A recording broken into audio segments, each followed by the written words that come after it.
दोस्तों, आपने अक्सर सुना होगा कि गणेश जी को दूबा, मोदक और लाल फूल अर्पित किए जाते हैं, लेकिन तुलसी पत्र नहीं। क्या आपने कभी सोचा क्यों?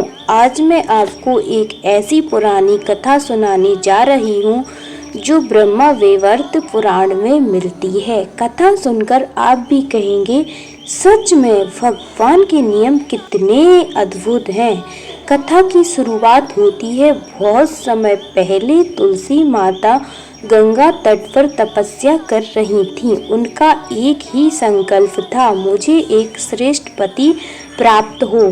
तभी उन्होंने वहां ध्यान मग्न गणेश जी को देखा। गणेश जी पीतांबर वस्त्रों में रत्नों से सजे अत्यंत सुंदर और तेजस्वी लग रहे थे। उन्होंने देखते ही तुलसी के मन में भाव जगा और उन्होंने गणेश जी से कहा, हे गणेश, मैं पति प्राप्ति के लिए तपस्या कर रही हूँ, आप मेरे पति बन जाइए।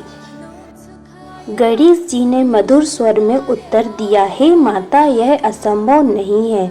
मेरा विवाह केवल पार्वती जी तय करेंगी, इसलिए कृपया आप अपना मन मेरी ओर से हटा लें। गणेश जी की बात सुनकर तुलसी जी क्रोधित हो गईं और बोलीं, गणेश, तुम्हारा विवाह अवश्य होगा। यह सुनकर गणेश जी भी क्रोध में बोले, हे देवी, तुम्हें असुर से विवाह करना होगा और महापुरुषों के श्राप से तुम वृक्ष बन जाओगी। यह सुनते ही तुलसी माता घबरा गईं। उनका क्रोध शांति में बदल गया और उन्होंने तुरंत गणेश जी की स्तुति शुरू कर दी।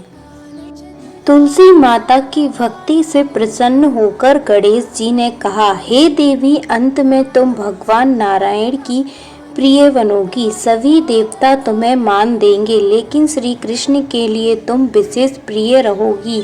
तुम्हारा द्वारा की गई पूजा मनुष्यों के लिए मुक्तिदायिनी होगी, लेकिन याद रखना, मेरे लिए तुम कभी वर्जित नहीं हो। इसी कारण से आज तक गणेश जी की पूजा में तुलसी पत्र नहीं चढ़ाए जाते। तुलसी भगवान विष्णु और श्री कृष्ण को अत्यंत प्रिय है, लेकिन गणेश उपासना में तुलसी का प्रयोग निषेध माना गया है। दोस्तों, इस कथा में हमें यह सीख मिलती है कि भगवान की पूजा में हर नियम और परंपरा के पीछे गहरी आस्था और कारण छिपा होता है। तो अगली बार जब गणेश जी की पूजा करें, दूर्वा और मोदक तो जरूर चढ़ाएं, लेकिन तुलसी कभी मत चढ़ाएं।